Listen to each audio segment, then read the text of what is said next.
Equity, mate. I will say this about investing. Everything you do learn is cumulative. What I learned at 20 is useful.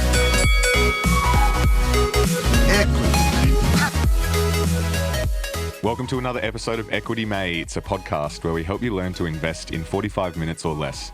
We break down the world of investing from beginning to dividend so that you can hopefully make some returns.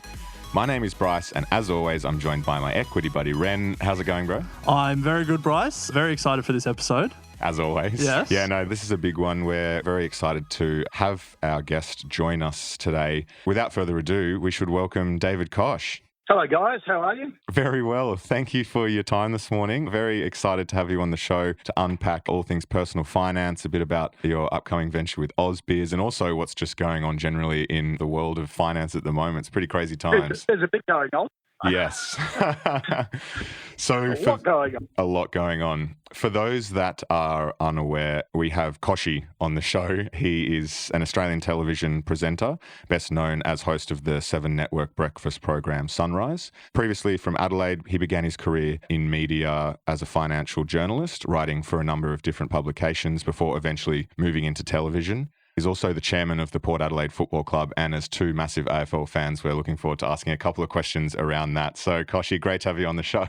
Thank you for having me. I should put it in perspective that Sunrise is sort of a hobby that's got out of control. They asked me to fill in for 3 months almost 18 years ago. So it's, but I am a finance nerd through and through, and that is my first love. My family business is all digital platforms for small business and personal finance. So like you, I'm a great finance nerd, and I always sort of preface anyone who says, oh, you just do Sunrise again. Yeah, that's my hobby, but my real love is all things investing and small business. Well, what a side hustle to have. Yeah, being, great hobby. yeah, that's right. Exactly. Now, Kochie, we like to start these interviews with a little bit of a game just to get an idea of the expert we're speaking to, what their thoughts are on, current market trends, few indexes, stuff like that. The game is overrated or underrated, where we throw something out and you tell us if it's overrated or underrated and why. So are you up for playing? Yep, absolutely. Fire away. Great. So we'll start broad. Overrated or underrated investing in the share market? Oh, gee, at this particular time, I think, that is a hard one. I would say overrated for a lot of people if you don't know what's happening, if you're not expert in the market at the moment, because it is so volatile, it is so scary that you have 3 decisions when investing in shares: buy, sell, or sit on the sidelines. And in this period of time, it's probably best to sit on the sidelines. Having said that, I'll sit on the fence and go, it's underrated if you look at investment history that says this is probably the right time to buy when everybody's panicking. It's the old Berkshire Hathaway model of when the world's panicking, you should be buying. So my brother, who is a big investment analyst, he was explaining it to my nieces and nephews the other day, and he said, look, put it this way, if you've got $10 to invest, probably worth investing $3 now in the market in case it is the bottom, and then hold on and see how it goes. Just to put this in context, we are recording on March 20th in the AM, and we've just come off a pretty tumultuous couple of weeks if you have been living under a rock. Yep. So overrated, overrated or underrated, David? A bit more specifically, the ASX 200.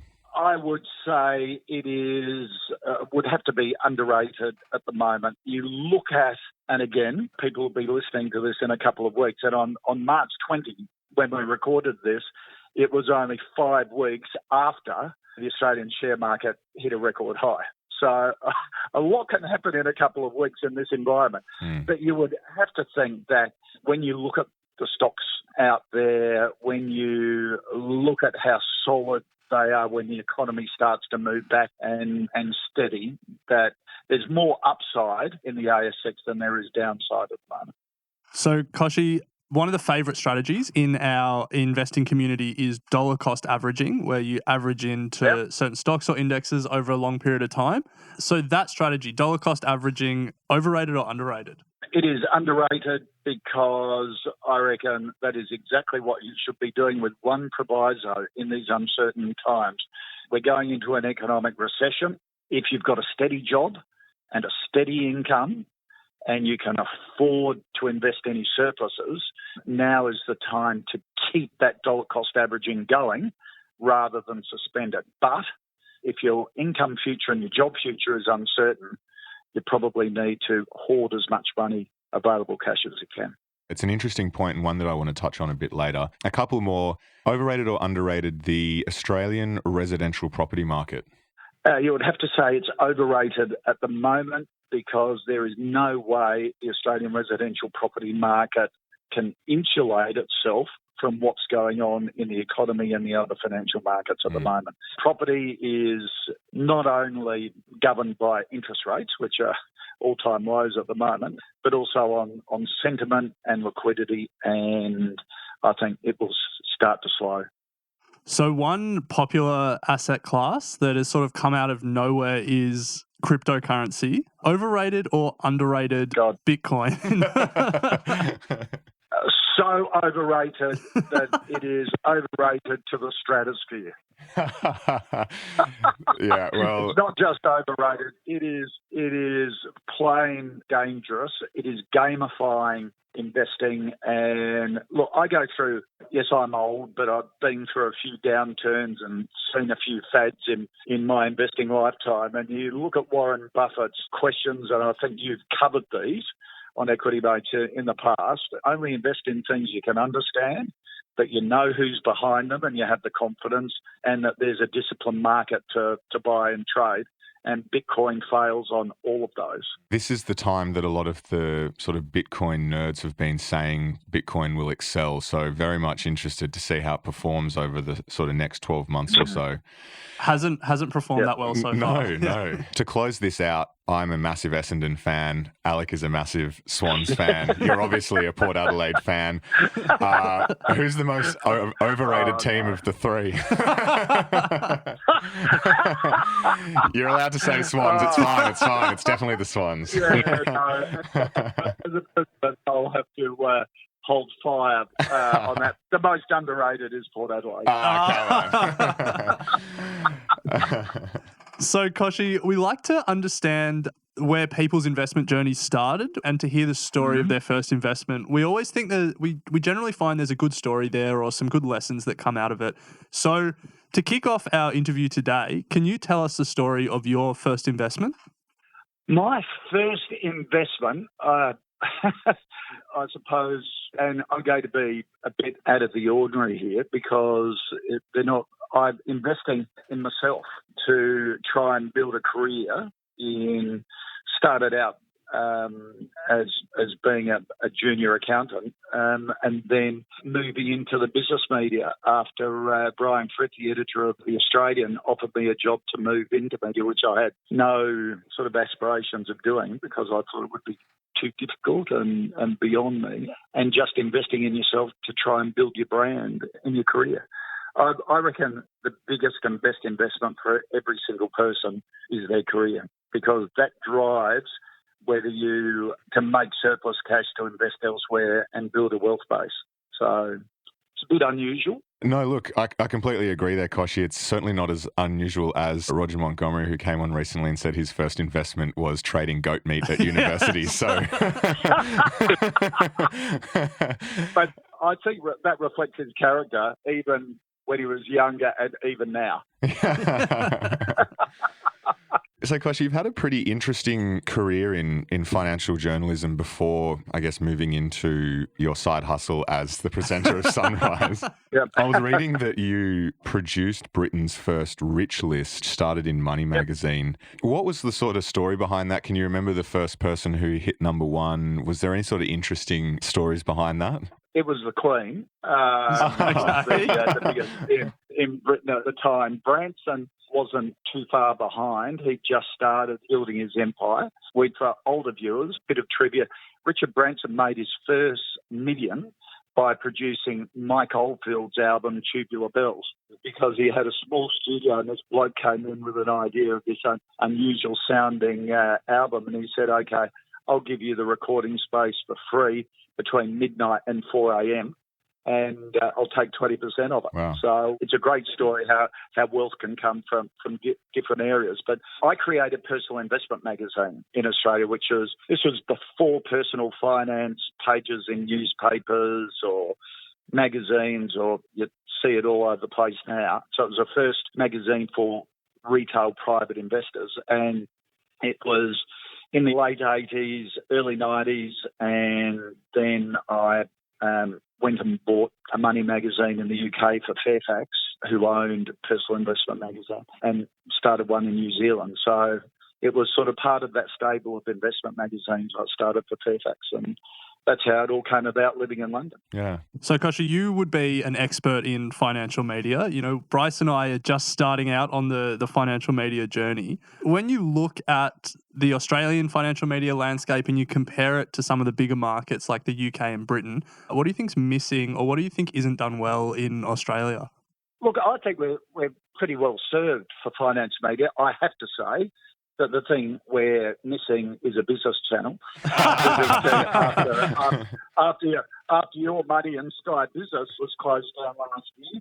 But I think it would be great if somebody started a streaming service like the Netflix of business and investment, and at its core was 8 or 9 hours of live coverage of Australian financial markets and businesses. And guess what? It's happened. All our prayers have been answered. Ausbiz. Well, let's jump to that part of the conversation then, Kochie. Can you explain what ausbiz is and sort of what need it is serving and solving, and perhaps when it's going to be launching, and what we can expect from it? Yep, it launched on Monday. It is basically, as I said, a streaming service that is just like the business channel, Sky Business and Your Money channel of last year, but basically as a streaming service. At the moment, Australian investors in Australian financial markets, the only sort of video or TV business channels they get are from Bloomberg and CNBC, which are both based in Hong Kong and Singapore respectively. And they sort of pay lip service to the Australian market. So this is a streaming service, absolutely free. You can watch it on any device, anywhere, anytime. Has its own app, ausbiz, AUSBIZ. We just pinched the Twitter handle that everyone's been using, called the channel after it. Good marketing. Very clever. And it's also streamed on all Iris terminals for professional traders, but also on +7 and 7news.com.au. And its live coverage phase 2 will be that you'll be able to transact through it as well.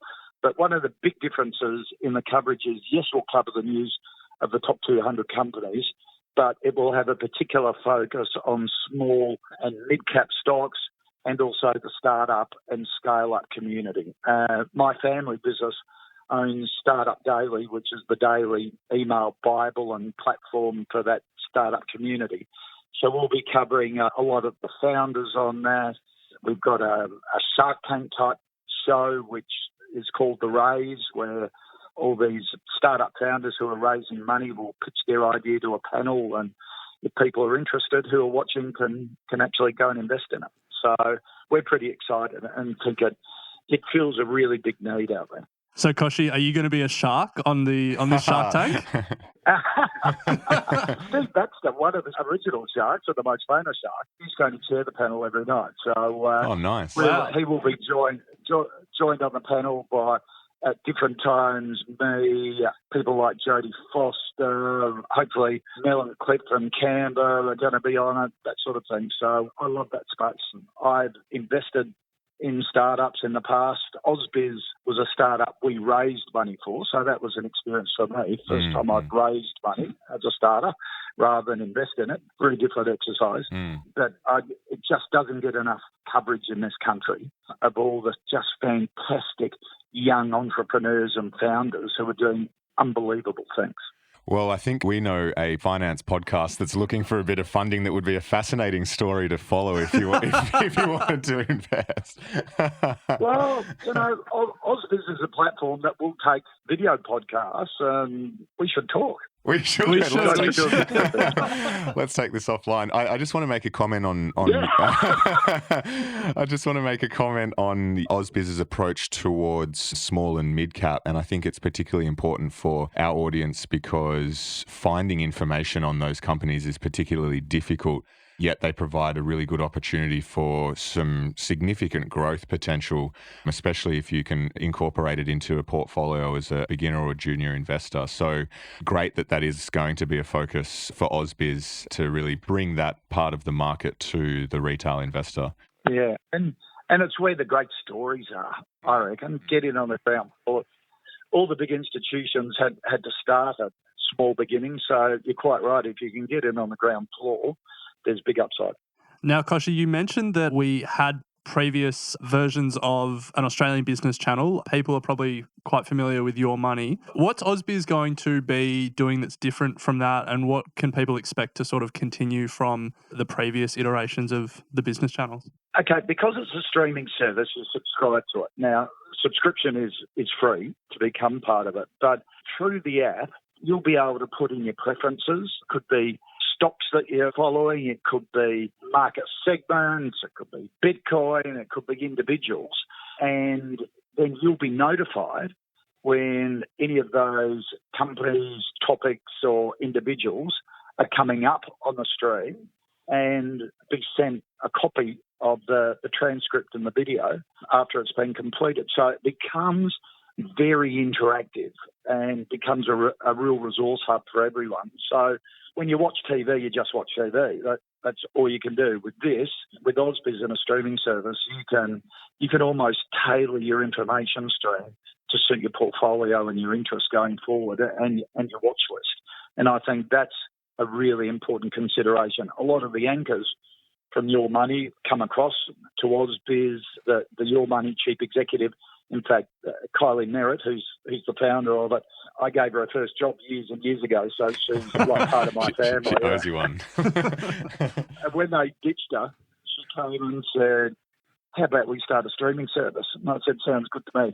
So we're very excited about it. Yeah, well, so it's now up and running. I guess we just encourage our audience to go and check it out, download the app. It sounds like it's going to be a great resource and much needed in the Australian sort of financial community. So let's move to the broader market now, Kochie. I think we started, there's a lot going on.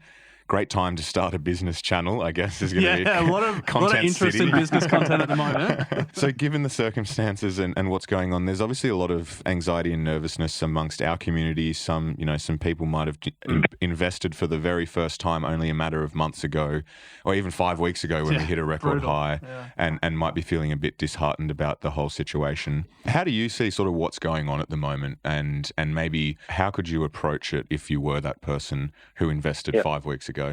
Okay, it is a scary time, not just with the markets, but in everyone's job as well. And look, we have been through a golden period in Australia's economic history. I keep saying it's the most hated period of prosperity that we've ever gone through because everyone whinges so much, but it has been extraordinary. 29 consecutive years of positive economic growth, a world record. No Australian under the age of 47 has experienced an economic recession as a responsible adult. Now, that's extraordinary. You're going to be experiencing it now, and it is scary. And people will be thinking, just how safe is my job going forward? A lot of people now would have been retrenched or stood down for the first time in their lives, and that can be debilitating for a lot of people. It affects your whole being, your whole body as you start thinking the worst case scenarios on how to cope financially. And this could last through all of winter. It's going to be a long, ugly winter. So a couple of things to keep in mind. Economic history tells us, and investment history, everything runs in a cycle. Every bust ends in a recovery. Every boom ends in a bust. It's just understanding the timing and making sure you have a plan to cope. Not wake up at 3 o'clock in the morning and think all these horrible thoughts.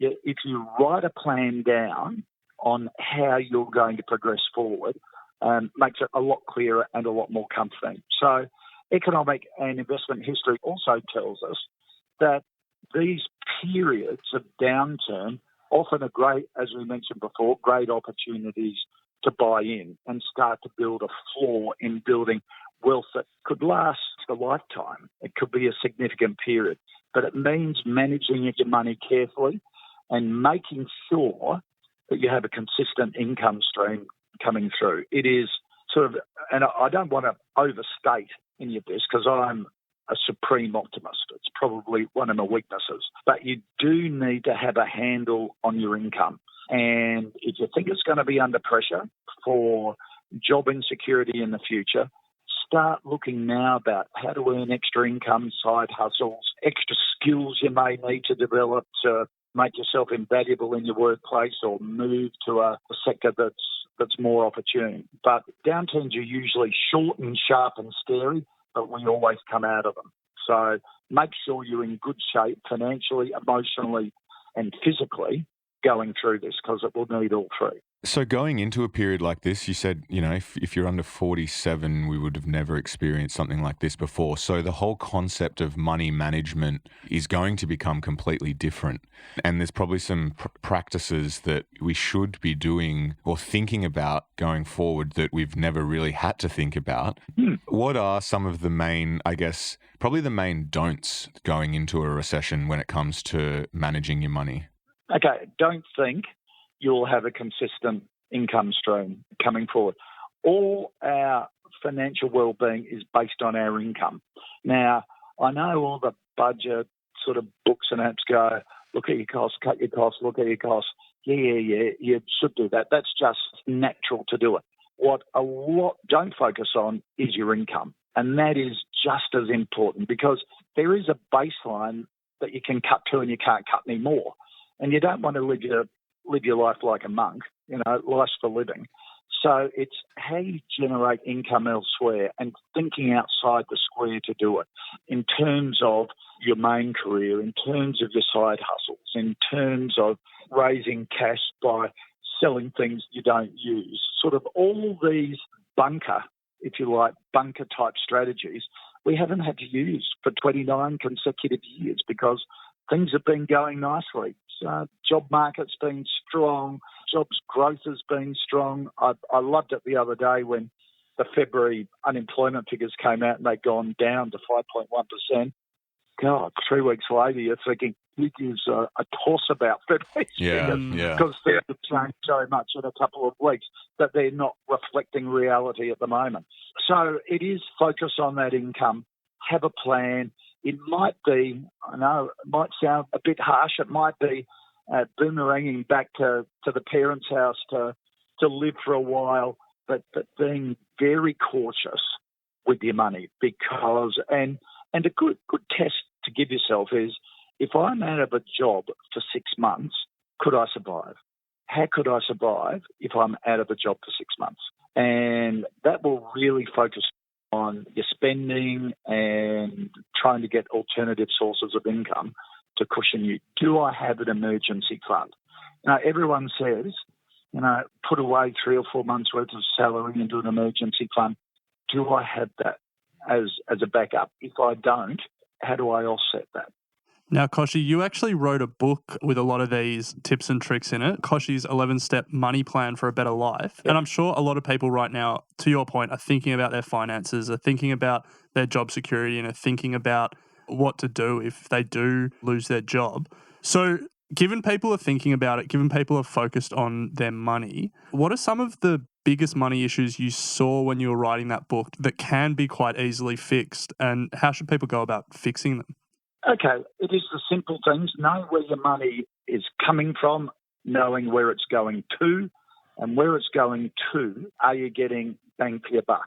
Everybody should be a 24/7 negotiator.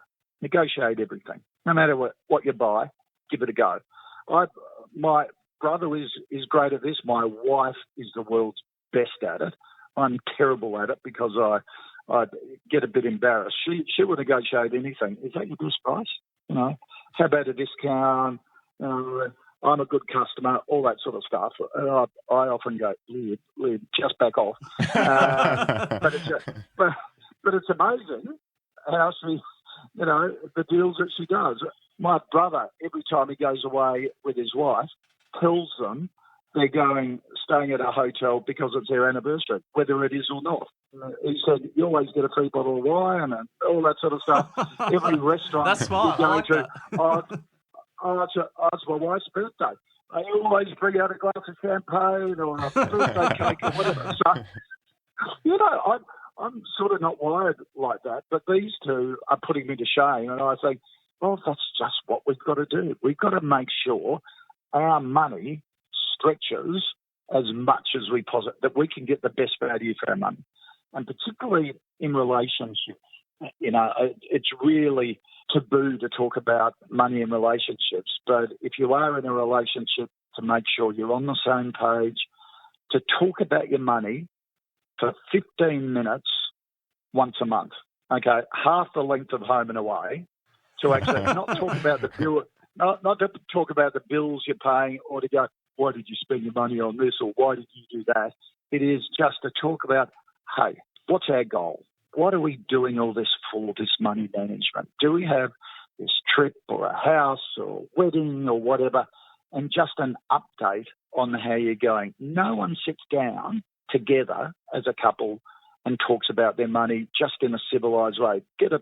Lib and I get a plate of cheese and crackers and a good bottle of Pinot, and usually the 15 minutes goes into half an hour, but at least you're on the same page. At least you trust each other.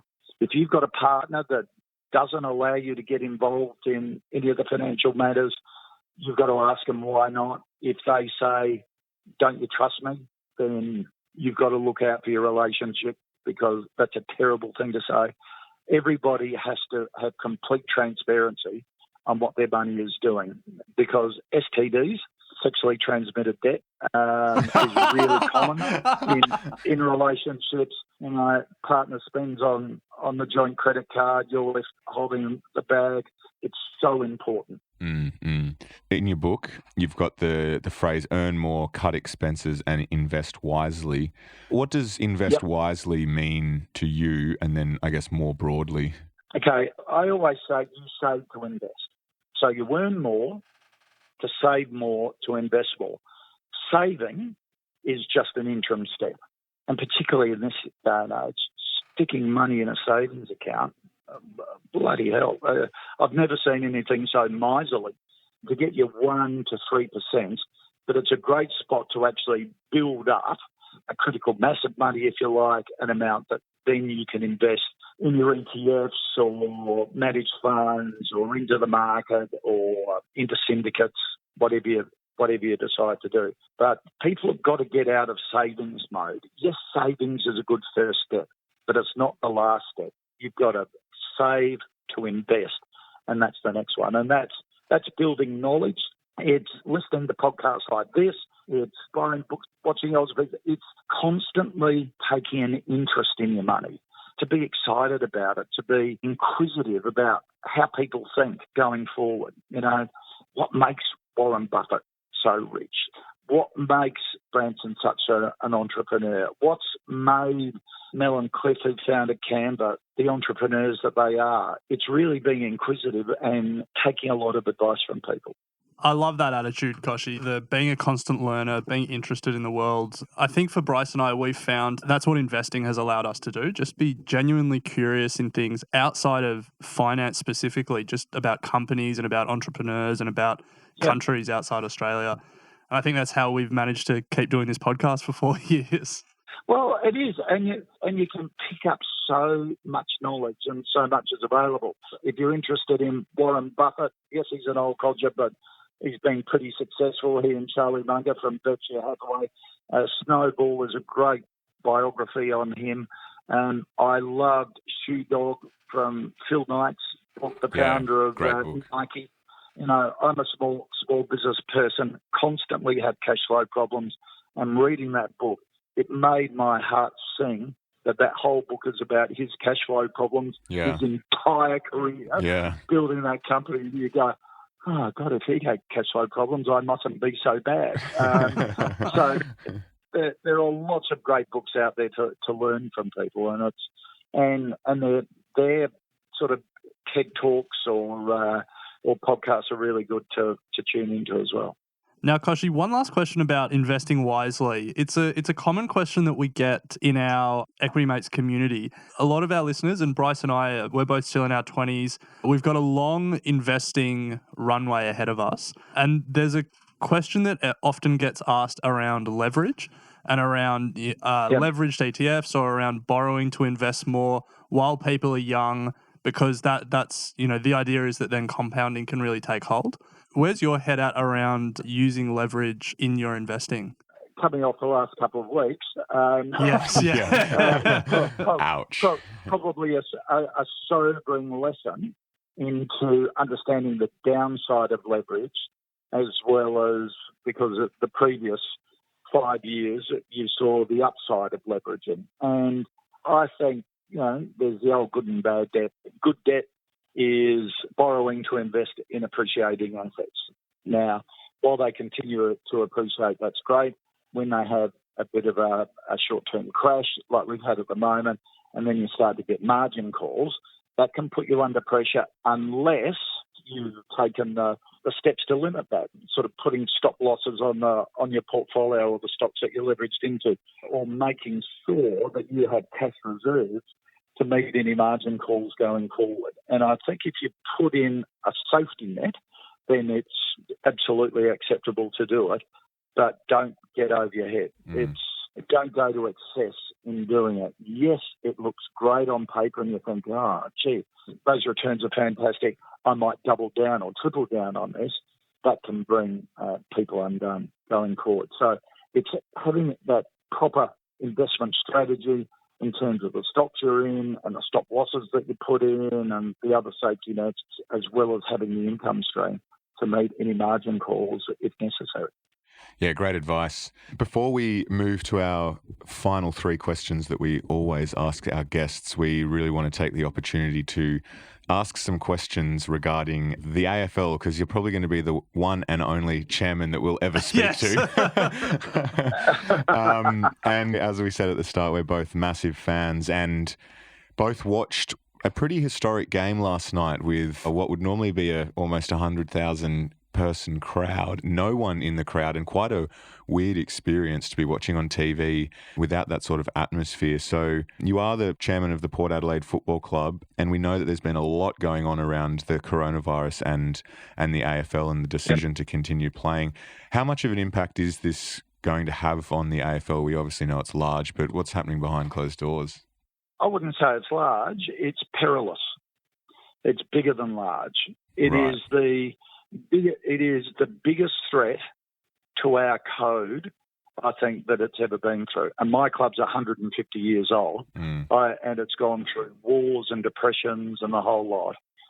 This is extraordinary. And to play no games in a season is unthinkable for most clubs. But both your clubs, my club, all AFL clubs, the hit it would take.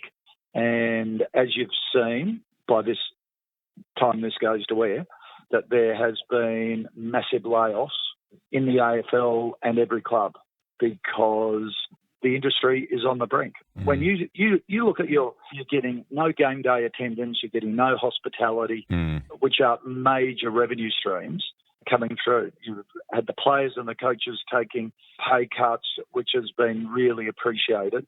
The members of every AFL club have been extraordinary through this. I know our members and yours as well, your clubs, so many of them say, I don't care if you don't play a whole season. This membership is to make sure this club keeps going for another 150 years. I cannot underplay the impact. Yeah. And it's pretty sad for a lot of staff of all of the clubs. Yeah. But, we've got great traditions that we have to protect. It's it's sorry to be a downer. No. It's a fascinating time. No. When people go, so why are they playing the season at all? If we didn't play the season at all, there is the very real possibility that our game in its current form will not survive. Wow. Yeah, and that is not what we want at all. No, exactly. Yeah. Exactly. The presidents and boards of AFL clubs are all volunteers because they're not for profit. So we're working our backsides off to try and make this viable. But we will get through. This game has gone through lots of challenges in the past. We will get through this. There's a lot of pain. So, Kochie, one more question on the AFL. If we take a broader look away from the immediate issues with the coronavirus, you've been the chairman of the Port Adelaide Footy Club since 2013. Yep. I'm sure you've seen a lot of changes in that time. Port Adelaide's obviously looking at China as an opportunity at the moment. So I guess if we take a broader view, where's your head at around where the AFL's at and where Port Adelaide are and, you know, the sort of the future of the AFL? If you look at professional sporting organisations, when I took on Port Adelaide, we just lost $7 million. So the AFL said, it's a club in deep trouble, will you come in? And my dad used to play for them. I've always been a Port Adelaide bloke. So it's really a family passion of ours. And it was really, how do you build a financially sustainable model for a small club in a small state? And the key of successful financially or successful sports organisations is trying to build revenue streams that are not tied to on-field performance. And when you think about it, sort of your gate attendance, your merchandise, your commercial, hospitality are all tied to how well you're doing in the comp. So how do you de-risk it? Try and de-risk it by bringing other revenue streams. Now, a lot of clubs buy pubs and pokies. We've got a few, but we're trying to get out of them because we don't think it's socially acceptable, community-wise. So we're building a bridge with Australia's biggest trading partner, and that's the reason for it.